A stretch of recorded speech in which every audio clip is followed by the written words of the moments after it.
Halo, kembali lagi dengan Bunda Didi. Menu sore ini aku bikin pepes bandeng belimbing wuluh, teman-teman.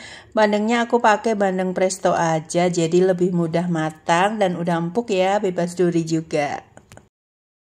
Oke, langsung aja kita mulai masak ya. Pertama kita siapin dulu Mito Electric Steamer untuk ngukus pepesnya ya. Nah, lalu kita siapin bahan-bahannya. Oh iya, selain pakai belimbing wuluh, aku tambahin juga santan dan telur loh untuk pepesnya. Jadi ini resep baru ya teman-teman. Rasanya tambah enak loh. Oke, langsung aja kita campurin semua bahan dan bumbu ya. Lalu kita aduk rata. Gampang banget kok, tinggal aduk-aduk aja semua bahan. Lalu kita bungkus di daun pisang. Bentuk bisa sesuai selera, mau bentuk lonjong gini atau tum juga boleh.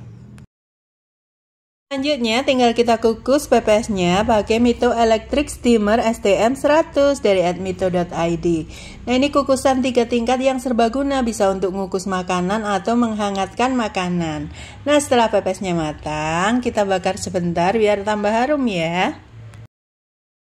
Nah, ini dia pepesnya udah matang teman-teman. Selamat mencoba ya.